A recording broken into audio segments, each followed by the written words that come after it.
Who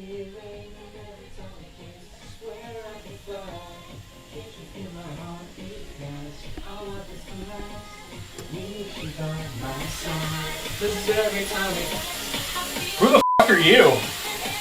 How did you get in my house? Get over here!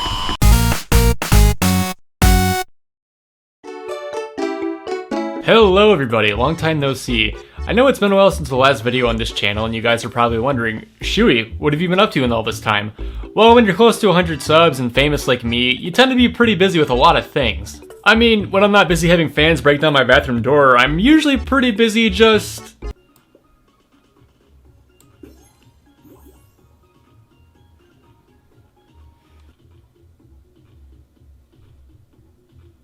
this is the life. You know, lots of self-care. Anyways, with that aside, you guys are probably wondering what I have in store for today. Well, you guys know me at this point. I tend to review games that are usually flawed or unique in some way, which is code for bad. But I decided today I'm gonna kick it up a notch and talk about something mediocre. The Nintendo Gamecube, a favorite Nintendo console of many including myself and the birthplace for a lot of iconic games. The console holds many beloved classics that are some of gaming's top rated games and just games in general that many people hold dear to their heart. Games such as Super Smash Bros. Melee, the first Animal Crossing, The Legend of Zelda Wind Waker and Twilight Princess, Paper Mario The Thousand Year Door, Eternal Darkness, the list goes on. And while there may be many fan favorites, it's easy to forget about the more unique, niche games that lie in between the cracks of the GameCube's library. What the f is this? While I can appreciate that Nintendo had a strong first-party lineup for this generation, I try to appreciate the other game companies' contributions to the system as well. There's of course Sega with the iconic Sonic Adventure games and Sonic Heroes, Namco with games like Soul Calibur 2 and Baten Kaitos, which I will own one day when it's not stupid expensive, but the biggest contributor that comes to my mind for the system is none other than Capcom. When Capcom started porting Resident Evil games over to the console, this wasn't your mother's GameCube anymore. It felt like his kids finally had more variety and scarier, more mature games we could play. We got the original games ported over from the PS1 with updated graphics, and even brand new installments to the series with Resident Evil 4 and Resident Evil 0, which was actually the first Resident Evil I ever played. Looking back on it now, it's an alright Resident Evil, but I remember only playing through the intro and turning off the console because I was too scared to continue. But little did I know until recently that Capcom published more obscure titles to the system. And that brings me to today's game, product number 3. Like most obscure things I find for different consoles, one day I was browsing Mercari, I blacked out and hit the buy button, and next thing I knew I was out $40. I've honestly never heard of this game before, but the cover definitely drew me in and gave me some major Bayonetta vibes. I think it was a little more rare around this era to see games starring a badass female protagonist, so needless to say, I was really interested to see what this game was all about. Well, little did I know that this game was actually one of 4 published that was part of an initiative Capcom started called the Capcom 5. The Capcom 5, well not a candy bar sadly, was a project announced in the later parts of 2002 that was designed to create 5 titles exclusive to the GameCube. This project was made to simultaneously help boost sales of the console and allow Capcom to flex their muscles. I'm going to air quote the word exclusive here because some of these titles you already know and have probably already played. These games include Resident Evil 4. Resident Evil 4 may have been exclusive at the time, but now this thing is like an air freshener for a new car. Every console comes with one. Wait, what the hell? Then there's the side-scrolling action platformer Beautiful Joe, an action-adventure game Killer 7, one unreleased game that was shown off using beta footage but never saw the light of day called Dead Phoenix, and the final game, and the only one to remain exclusive to the GameCube, P.N.03. These games were being worked on by the Capcom 4 studio and were overseen by Resident Evil director Shinji Mikami. To take on 5 projects at once is no easy feat, so Mikami definitely had his work cut out for him. These games were slowly released over to the console one by one over the years, with the game we're talking about today, P.N.03, coming out first.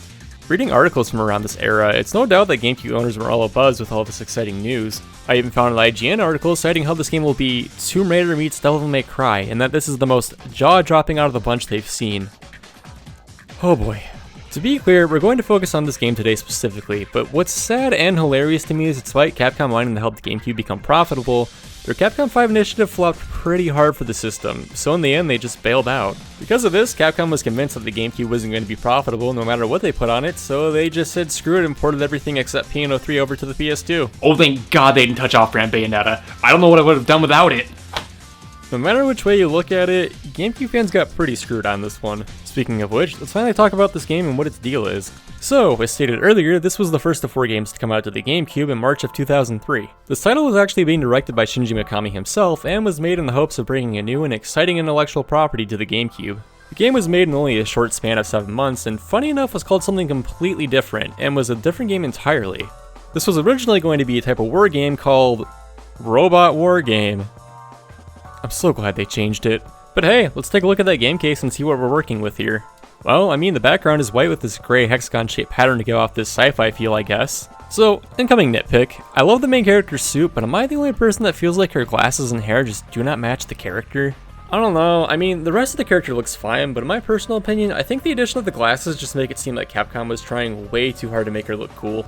In fact, originally Shinji Mikami didn't know what he wanted his main character to be, so he left it up to his team, who in the end chose the character to be female to avoid similarities with some of their already established characters like Dante. Even the manual just looks lazily slapped together with the first 2 pages containing a lower screenshot from the game that actually explains more about the game than the game does itself. The font choice, the images they chose to use, it all looks like they just threw it together so they'd have a manual. But that's just a small gripe from me as someone who reads these things. Now that that's out of the way, what do you say we finally take a look at this bad boy and see what it's all about? Alright, before we dive into the actual meat of the game, let's take a look at that menu. It sure is. Look, I don't have too much to say about it, and I try not to nitpick things like this to death, but I think of in-game menus as things that serve to set up the tone of the experience you're about to dive into and should get your head buzzing with excitement. This? I feel like I just took a trip to the DMV. I'm already bored. I mean, it's literally just a white background with a still model of the character and some options. I'm not sure if this should be indicative of anything, but this already isn't a good sign. P.N.03. Where have we heard that before? Devil May Cry. So much for not trying to be like Devil May Cry, huh? Anyways, after booting up a new game, we enter a cutscene that takes place on the planet of... Colonized Planet. That one's my favorite! But get ready for the most badass character intro you've ever seen. Vanessa appears in an orb of white light, ready to take on anything that comes her way. Some enemy robots appear, but she dodges their attacks and manages to fend them off gracefully with ease, all while dancing the whole time. That was actually pretty badass. I can only imagine what she listens to while fighting.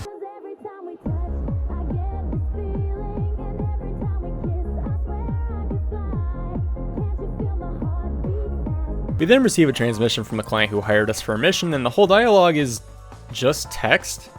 Really? I'm sorry, I really don't want to complain about the small things in this game, but Resident Evil 4 characters communicate the exact same way, and it was fully voice acted. They're called the Los Illuminados. Los Illuminados? That's a mouthful. This just comes off as lazy to me. Anyways, we have a quick briefing with an anonymous client who hired us, who wants us to break into the facility of an evil organization known as CAMS. Oh, and in case you were wondering, the writing in these scenes aren't the best. First it's all business, then it's, I heard your parents were killed. That's all behind me now. What a great first conversation to get to know each other. Oh, and also, don't worry about remembering that Vanessa's parents are dead, because it's never brought up again. I get the feeling that this was added last minute to make the player feel sympathy for the main character, but it's hard to feel anything for the character when the character isn't voice acted, or at least isn't interesting enough on their own. Well, anyway, with that intro out of the way, we can officially start the game. So, remember how in the opening cutscene Vanessa was dancing while fighting those robots? Well, that wasn't just for the cutscene, it's actually present throughout the whole game and is a part of anything Vanessa does. She bounces her foot up and down when she's idle, she does this weird little snap when she fires her weapon, even when she jumps her strafes left and right, she does it in a rhythmic movement. If you're wondering why this is also another conscious decision made by the developers of the game in an attempt to make the characters stand out on their own and break away from already established characters in Capcom's library. They wanted Vanessa to be, and I quote this from an article, a cool and sexy mercenary with a tough exterior that hides her dark past. No offense to the developers, but I get none of that from this character. Look, I'm all for quirky characters and creative choices, but the dancing just feels weird. It's hard to make something feel like part of a character when the character has little personality to begin with. I think this could have been improved upon with some kind of voice acting, but the pure text dialogue does the character a huge disservice in my opinion, which sucks because she definitely looks unique and interesting. Anyways, now that I've thoroughly bitched about the character, let's bitch about the controls. Nah, in all seriousness, the controls aren't that bad. If anything, they're just tedious and take some getting used to. If anything, I'd say Vanessa's primary attack is the most annoying thing about this game. So Vanessa's main attack is shooting these energy beams out of her hands. This is done with the A button, but instead of holding the A button down to continuously attack, you have to mash the A button for every shot you make, which means that this turns into a thumb cramping experience. There are plenty of situations where you'll encounter tons of enemy robots in one room, so prepare for your thumbs to have abs by the end. On top of this, you can only shoot while standing still, which means you can't move and shoot at the same time. This isn't the end of the world, but it does mean you'll be taking damage a lot since you have to focus between when to shoot and when to move. Then you have the B button that serves as your standard jump button. Vanessa can cover a lot of distance with this, so make sure to utilize this if you want to dodge enemy attacks.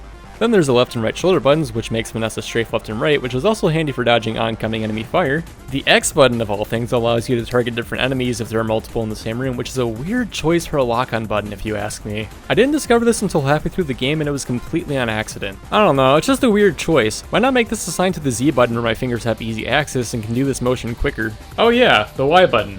We didn't really talk about this button, did we? I wonder what it does.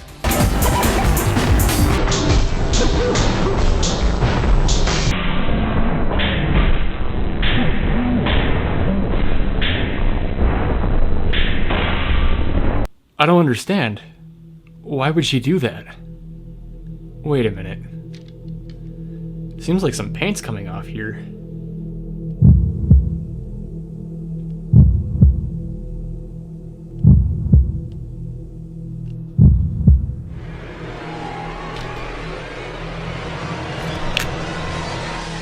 Mother of God. How could I have been so naive? This isn't a Y button, this is a horny button in disguise. I can't believe it. I've had this emergency button in my possession just in case for occasions like this, but I didn't think I'd have to use it so soon. Well, everybody, brace yourselves. Warning. Warning. This is a horny alert. I repeat, this is a horny alert. Oh God. Please Oh remain God. calm. Oh God. Oh God. Yeah, so I don't even really know how to begin to explain this one. So sometimes in levels there are these sections where there are lasers and you have to crouch underneath them to get by. But I mean, you can just jump over them too just as easily and don't need to crouch, so it seems less like a mechanic and more like it was added for more obvious reasons. Well, let me just say, never thought I'd see the day where a game has a designated horny button. Next, let's talk about the primary thing you can change up in this game to make the gameplay somewhat interesting.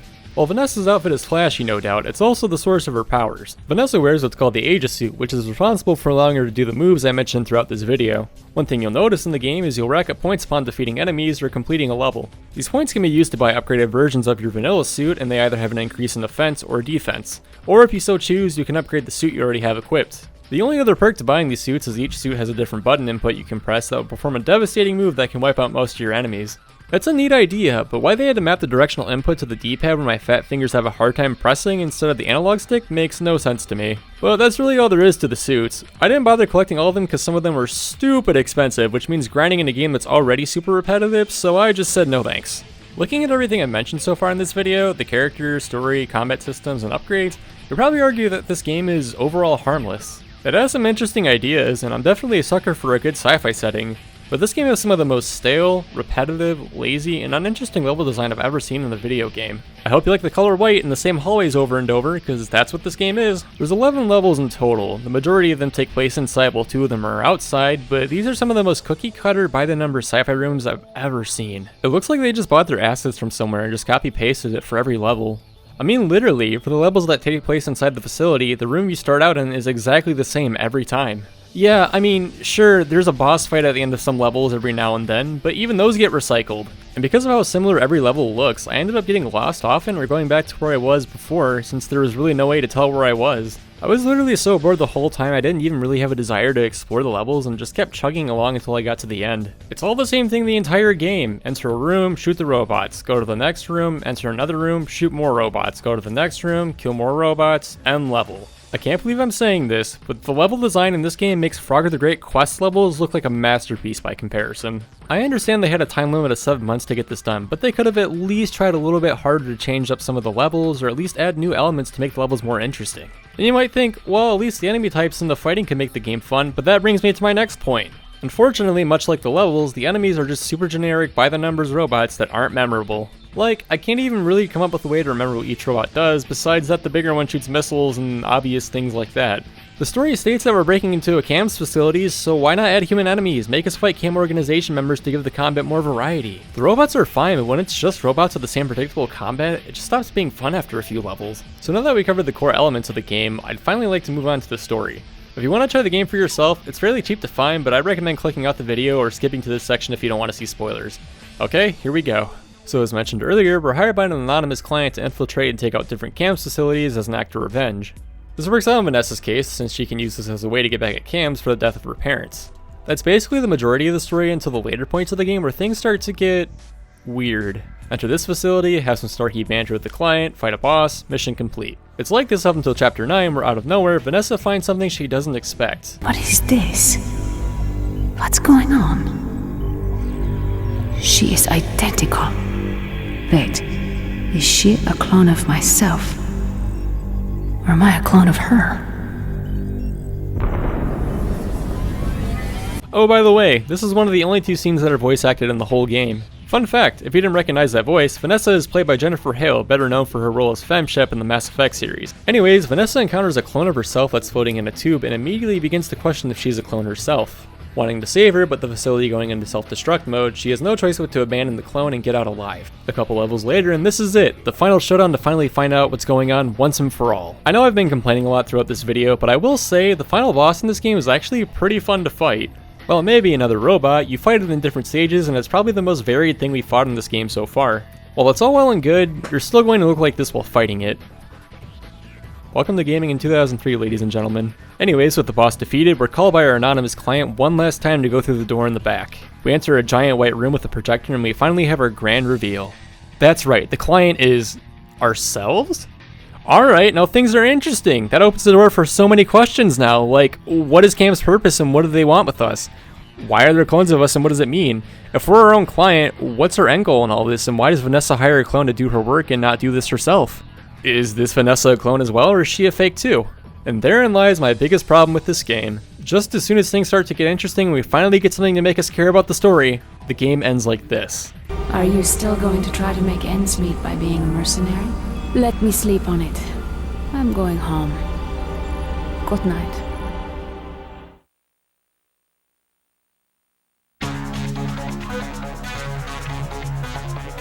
It's so frustrating to me that late in the game we finally get some interesting story to latch onto, but then the game decides to end with no explanation and with one of the most out of nowhere endings I've ever seen. Oh yeah, you know, I just blew up some facilities, blew up many robots, and after finding out the truth, I'm just gonna go to bed. It's just so jarring and makes no sense why they chose to cut things there. What about taking out Cam's? What about getting revenge for the death of her parents? What about Vanessa's clones and why they exist? What about, you know, anything? The way they ended things just makes everything we've done up to this point feel pointless. We don't even get revenge for the death of her parents or even get to take out Cam's for that matter. I'm not sure if this is done on purpose in hopes of the game selling well so they can make a sequel. I didn't really find any evidence of this, but it's the only conclusion I can draw based on the way the game ends. This is probably one of the most pointless, empty-calorie things I've ever played. My experience felt like I was just going from level to level shooting robots that had nothing to drive or engage me to care enough about the main character or anything going on. It all felt purposeless, and when they decided to finally add in something interesting to the story, they pulled the plug. Good night. According to the team, they chose the name Product Number 3 for the title of the game because it hints to the plot of the story. But in my opinion, it feels like they named it Product Number 3 because that's all it was, an empty, rushed, and clumsily created product that was made for money. This game is devoid of any heart, creativity, and just any kind of fun overall. Don't get me wrong, I played far worse, but in my opinion, the only thing that's worse than a bad game is a boring game. It's safe to say I won't be remembering this one, and neither should you. And that was my experience with P.N.03. A game that could have been so much more in my opinion. Had some really interesting concepts, a really interesting setting, but when you get to the meat of the game, there's nothing there but just standard gameplay with the same repetitive levels over and over again. I feel like if Capcom gave this game time to bake in the oven longer than 7 months, this game could have been something far more memorable and far more enjoyable in my opinion. This game may have been the first to come out of the Capcom 5, but in my opinion, this will always be dead last compared to the other 5. And with that game wrapped up, that's all the time I have for this video. I gotta get going. I don't know, I just have this really weird feeling about something. I don't know, I'll catch you guys later.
Hey there guys, End Credit Chewy here. I just wanted to give you guys a huge congratulations if you made it to the end. I'm not sure whether to feel sorry for you or be impressed, but either way, thank you guys so much for watching.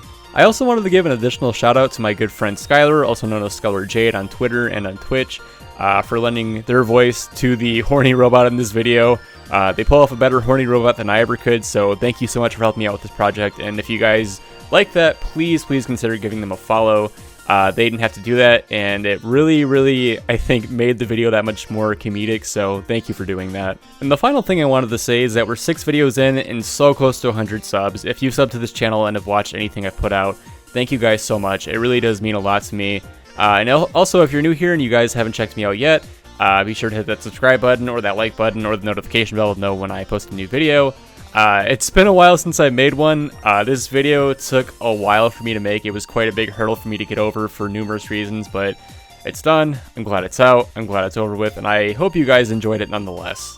Going forward, I have a lot of side projects lined up. I have a lot of videos in the works right now, so expect to see things monthly instead of bi-monthly or every 3 months. I know I've been pretty bad about putting out content, but I have a lot of stuff in the pipeline that's going to be coming out soon, so I hope you guys will consider sticking around and watching that. And once again, thank you guys so much, and I hope you have a lovely day.